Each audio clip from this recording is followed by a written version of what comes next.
Welcome to AminAcademy.com. Let us do Ottoman Empire in World War One, part 2. German strategy prevailed at the outset so that Enver Pasha had to concentrate first on his ambition in the east. Almost as soon as he became Minister of War, he begins to strengthen the Third Army based on Erzurum, which covered the entire area of the northeastern Anatolia from Lake Van to the Black Sea. Thus, it was ready to attack almost as soon as war was declared.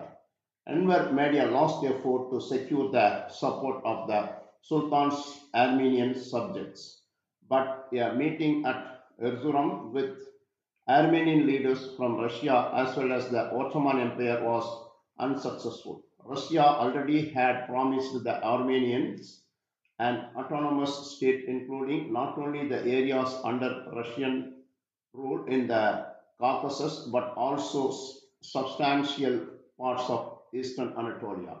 The Armenian leaders told Enver only that they wanted to remain neutral, but their sympathy for the Russian seemed evident. In fact, soon after the meeting, several prominent Ottoman Armenians, including a former member of parliament, slipped away to the Caucasus to collaborate with Russian military officials, making it appear that the Armenians would do everything they could to frustrate Ottoman military action. Let us do further detail. The Mesopotamian campaign. The landing of an infantry brigade of the Indian Army is 6th Division at Feo on 5th November 1914 started the campaign in Mesopotamia. Meeting no serious resistance, the British reinforced their troops with an additional brigade and moved inland, capturing Basra and Kurna before the end of the year. The irregular tribal units, of which the Ottoman High Command had extremely high hopes in defense of Iraq, proved to be completely unreliable. By spring 1915, the General Staff, abandoning its strategy to defend Mesopotamian by irregular forces, sent two infantry divisions under the command of Iraq Area Command. Later, in autumn 1915, two more Anatolian infantry divisions arrived in Iraq.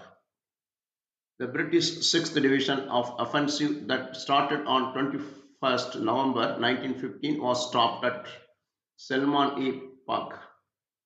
The British retreated back to Kut al-Amara, pursued by the Ottoman forces, which immediately besieged the city. After several assaults on the city, which proved to be extremely costly for the Ottomans, it was decided to continue the siege and wait for the British to surrender. Two major British relief efforts took place in January and March 1916, but both were stopped before reaching the town. After holding on for 5 months, Kut fell on 29 April 1916 with a total of 13,000 men taken prisoner. Kut was a major victory for the Ottoman Empire and widely used for propaganda both by the German and the Ottomans for the rest of the war. The strategic in terms, it did not change the ultimate fate of the campaign of Mesopotamia, delaying it only for a few months.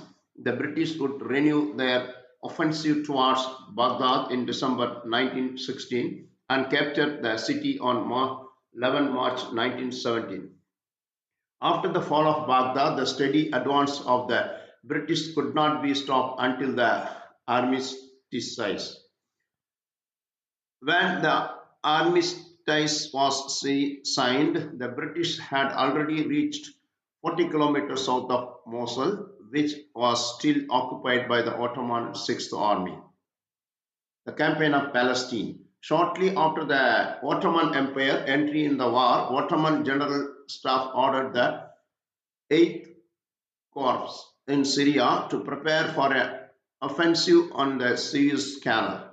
The subject of the operation was to pose a material threat on the Suez Canal, thus forcing British Army to keep a considerable force in Egypt and away from the Western Front.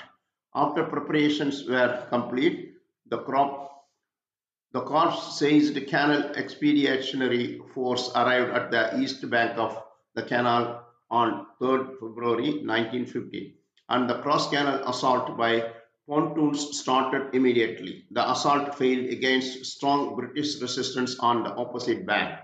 The expeditionary force retreated under the cover of darkness. Ottoman casualties totaled 52 officers and 1,358 enlisted men.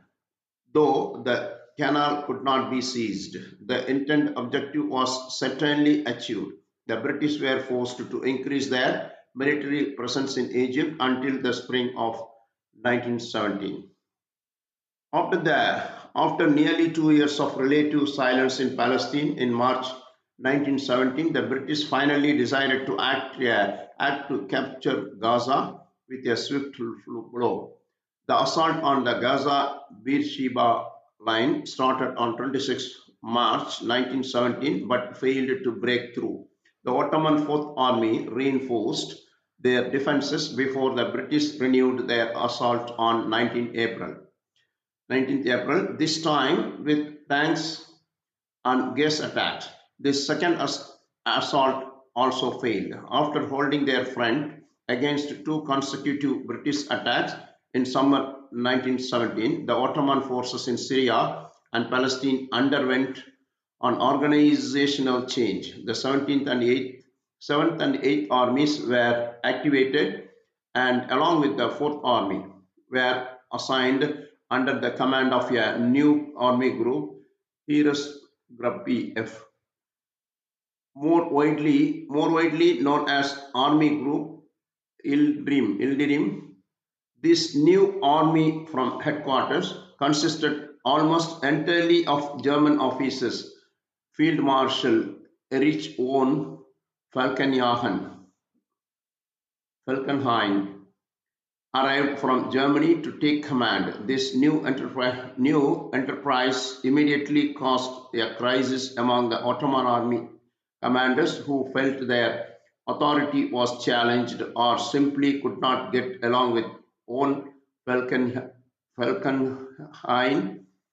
Amid this crisis, on 31st October, the British launched another offensive and managed a capture the towns of Beersheba and Gaza in what came to be known as the Third Battle of Gaza. After the short pause, the British resumed their offensive and captured Jerusalem on 8 December.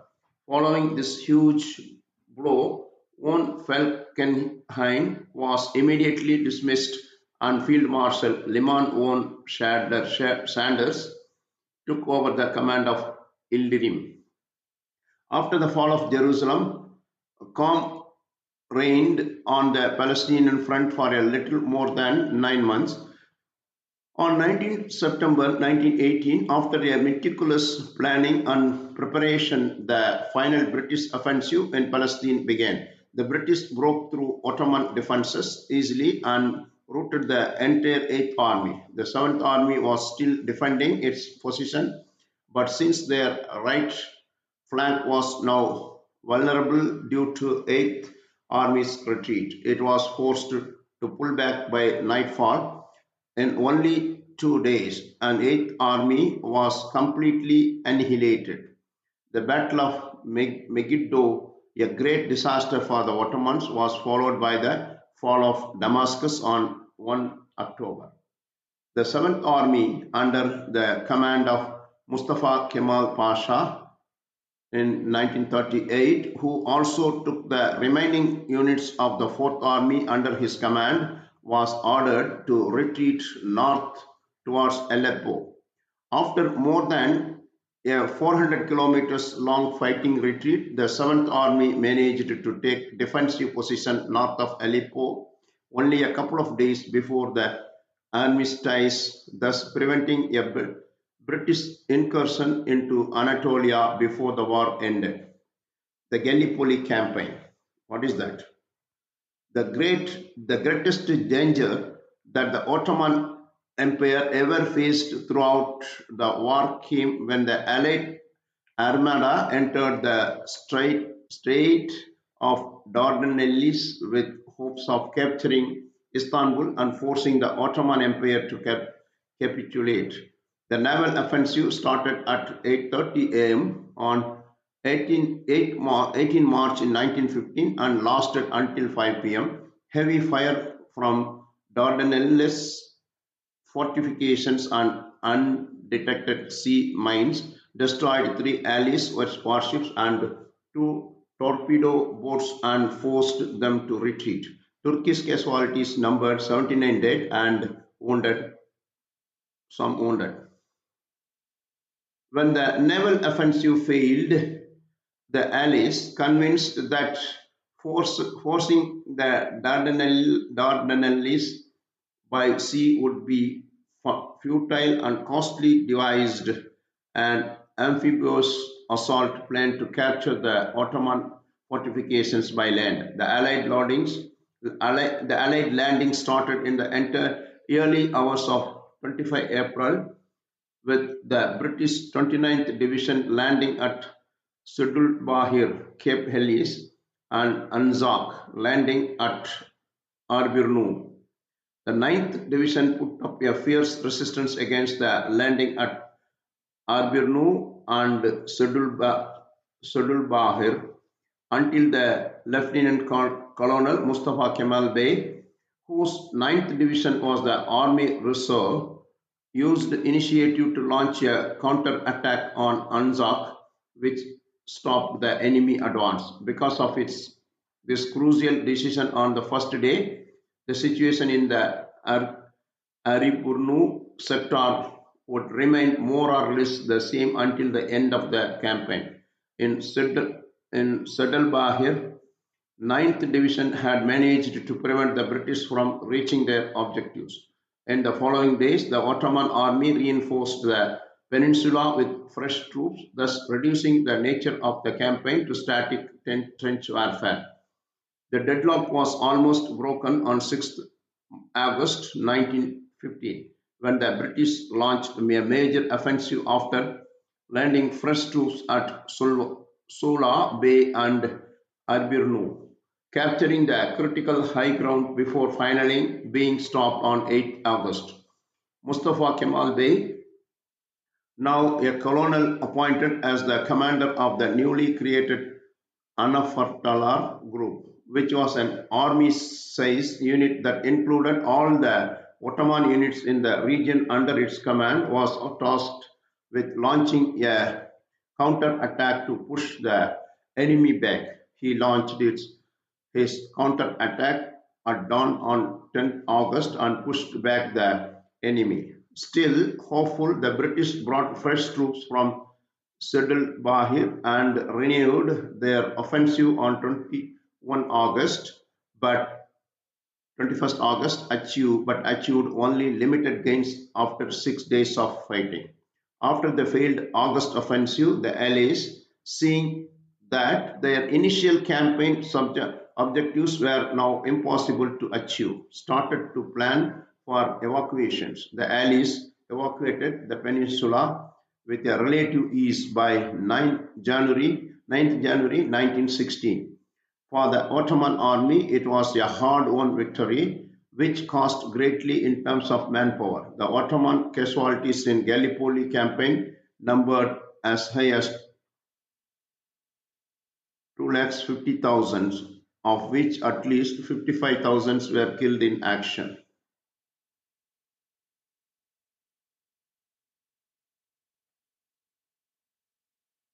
The secondary campaigns. Out of the one of the biggest internal problem of the Ottoman Empire during the war, apart from the Armenian offspring, was the Arab revolt that resulted in the end of the Ottoman rule in Hejaz.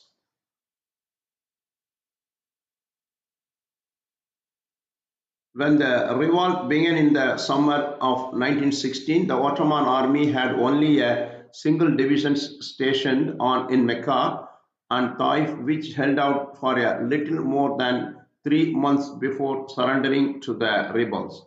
The Ottoman forces in Medina, Asir, and Yemen held out until long after the end of the war. In the summer of 1916, the Ottoman forces in Medina repulsed the initial rebel attacks on the city. Shortly after the revolt began, the Hejaz Expeditionary Forces was created in Medina under the command of Fakhruddin Pasha in 1868 to 1948.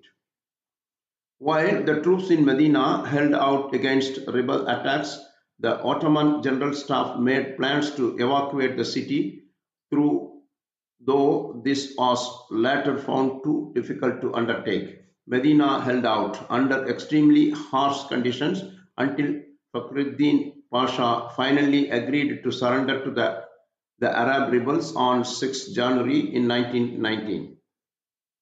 The 23rd Corps in Asir and the 7th Corps in Yemen, isolated on distant fronts, mostly fought against local rebellions and occasional British attacks. Both units surrendered to the British after the armistice.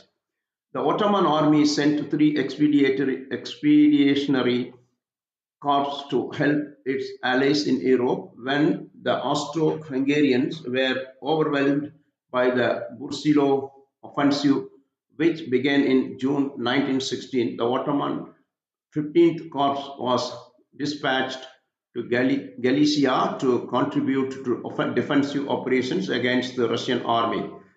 Supplied by the Germans and Austro-Hungarians, Ottoman troops performed quite well for about a year before finally returning home in September 1917. Shortly after 15th Corps was sent to Galicia, the Ottoman 6th Corps was dispatched to Romania to take part in operations against the Romanian army. The Romanian campaign ended in February 1917, but the 6th Corps remained in Romania until April 1918 and took part in the military occupation.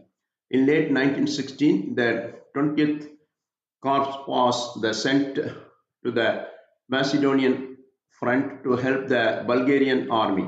Ottoman troops remained in Macedonia until March 1917 without seeing any serious action.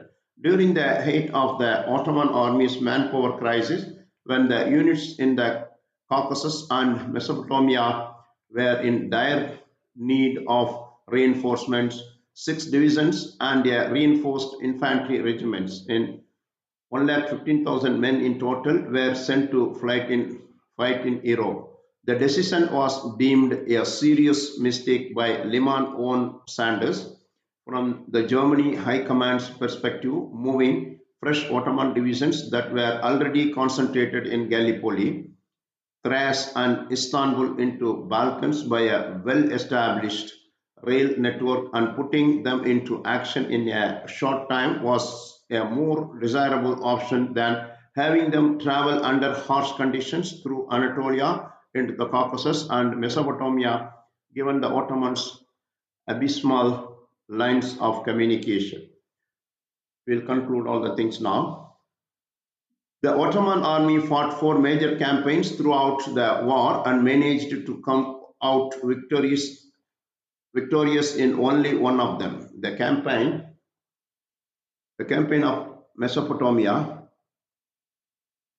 the campaign of Mesopotamia and Palestine, despite the victories at Kut and the first and second battles of Gaza, ended with the despite the ended with the Ottoman army retreating all the way back to Anatolia. In the Caucasus campaign, things did not go well from the start and steadily evolved into a disaster. However, the tide turned in favor of the Ottoman when Russia dropped out of the war in 1917. Only in Gallipoli did the Ottoman army managed to win a remarkable victory that had important strategic consequences. The isolated units of the Arabian Peninsula held out until the end, only to give up when the armistice was signed. While fighting for their very survival, the Ottomans managed to send help to their allies. Ottoman troops contributed to stopping the Russian onslaught in Galicia and knocking Romania quickly out of the war. Despite high casualties numbers and almost an equally high number of deserters, the final defeat of the Ottoman army, unlike its allies, did not bring a total disintegration of its fighting formation as a whole. Most frontline units, though seriously thinned in ranks, managed to restore their discipline and cohesion to a certain extent. This especially proved vital during the Turkish War of Independence, when former Ottoman officers and their units took up arms against the invasion of Anatolia. So far, we discussed about Ottoman Empire's centers in World War First. World War First, part 2. We have done. Please subscribe our YouTube channel.